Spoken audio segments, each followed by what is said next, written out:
Hi viewers, டே 3 இன்றைக்கி என்ன case பற்றி பார்க்க போகிறோம் அப்படின்னா, மடலினா மெக்கன் சொல்லி ஒரு பொண்ணு. இவங்க வந்து 2003 பிறக்கிறாங்க இங்கிலாண்டில். ஒரு டூருக்காக அப்பா அம்மா கூட சேர்ந்து பேரிட்டா ஜடான்ற ஒரு ஹோட்டலுக்கு வந்து அப்பார்ட்மெண்ட்டுக்கு போகிறாங்க. அங்கே வந்து எப்பயும் மாதிரி குழந்தைங்க கூட அவங்க விளாண்டுட்டு இருக்காங்க. கரெக்டாக ஒரு 3 வயசு இருக்கும். அன்றைக்கி அவங்க நினச்சிருக்க மாட்டாங்க, இவ்வளோ ஹாப்பியாக இருக்குமே, திடீர்னு நம்மளோட ஹாப்பினஸ்க்கு வந்து ஒரு எண்டு வரும், நம்ம வந்து இனி காலத்துக்கும் சோகமாக இருக்கும்னு யோசிச்சிருக்கவே மாட்டாங்க. ஆமாம், உண்மையாலுமே என்னாச்சு அப்படின்னா, விளாண்டுருக்க குழந்தை திடீர்னு காணாமல் போகுது. அப்பார்ட்மெண்ட் ஃபுல்லாக தேடுறாங்க, கதவு ஜன்னல் எல்லாம் திறந்துருக்குது. மிஸ்ட்ரியான நிறைய விஷயம் அங்கே தென்படுது. பாப்பாவோட செப்பல், ஒரு செப்பல் மட்டும் இருந்திருக்கு, இன்னொரு செப்பல் இல்லை. பாப்பாவோட ட்ரெஸ்ஸு கொஞ்சம் கிழிஞ்சு கிடந்திருக்குது. இந்த மாதிரி நிறையா வந்து இன்சிடென்ட் அங்கே நடந்திருக்குது.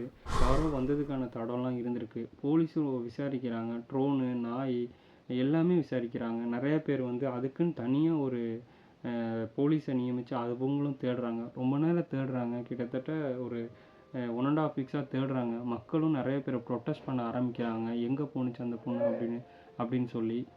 ஆனால் வந்து கிடைக்கவே இல்லை. உடனே என்ன பண்ணுறாங்க அப்படின்னா, நிறைய பேரோட ஹெல்ப்போட நிறைய பேரை வந்து அந்த இதில் இன்க்ளூட் பண்ணுறாங்க. பட் லாஸ்ட் வரை அந்த பொண்ணு கிடைக்கவே இல்லை. இப்போ இத்தனை வருஷம் ஆயிடுச்சு, இன்னமும் அந்த பொண்ணு கிடைக்கவே இல்லை. கடைசியாக ஒரு 2 வருஷத்துக்கு முன்னாடி ஒரு பொண்ணு நான் தான் அவங்கன்னு சொல்லியிருக்காங்க.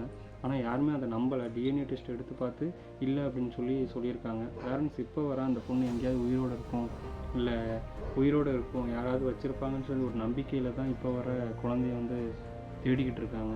அவங்களுக்குலாம் சொல்கிறது என்னென்னா, உங்கள் கூட சுற்றுலாவோ இல்லை வெளியில் எங்கே வந்தாலும் குழந்தைங்கள தயவு செஞ்சு பக்கத்தில் கையை நல்லா பிடிச்சிக்கோங்க. ரொம்ப கொஞ்சம் பெரிய குழந்தையா இருந்தால் நீங்கள் அவங்க பார்த்துக்கோங்க. இருந்தாலும் எவ்வளோ பெரியவங்களாக இருந்தாலும் பேரண்ட்ஸ் தான் அவங்க குழந்தைங்க. அதனால் சேஃப்டியாக பார்த்துக்கோங்க. இது வந்து ஒரு 3வது கேஸ்ன்னு கூட சொல்லலாம். வரலாற்றுலேயே பார்த்தீங்கன்னா மிஸ்ஸிங்கான கேஸில் இவங்கள இப்போ வர கண்டுபிடிக்கவே முடியல. யாருன்னு கூட கண்டுபிடிக்கல. ஒரு நாள் கடத்திட்டு போயிட்டாங்களா, இல்லை கொன்னுட்டாங்களா, இல்லை இப்போ வர வேறு எங்கேயாவது அவங்கள வந்து ஜெயில் கைதியாக வச்சுருக்காங்களா, இல்லை வேறு எங்கேயாவது நாட்டுக்கு விற்றுட்டாங்களா, இல்லை அந்த குழந்தை வந்து வேறு ஏதாவது மைண்டை இது பண்ணி வேறு எதுலேயே சேர்த்துட்டாங்களா, இப்போ வர கண்டுபிடிக்கவே முடியல. உங்களுக்கு இந்த கேஸை பற்றி ஏதாவது தெரிஞ்சுன்னா கமெண்ட்ஸில் சொல்லுங்கள். இல்லை இந்த மாதிரி முக்கியமான கேசஸ் நிறையா இருக்குது அப்படின்னா எனக்கு கமெண்ட்ஸில் சொல்லுங்கள். நான் அந்த கேஸை பற்றி சொல்கிறேன். தேங்க்யூ.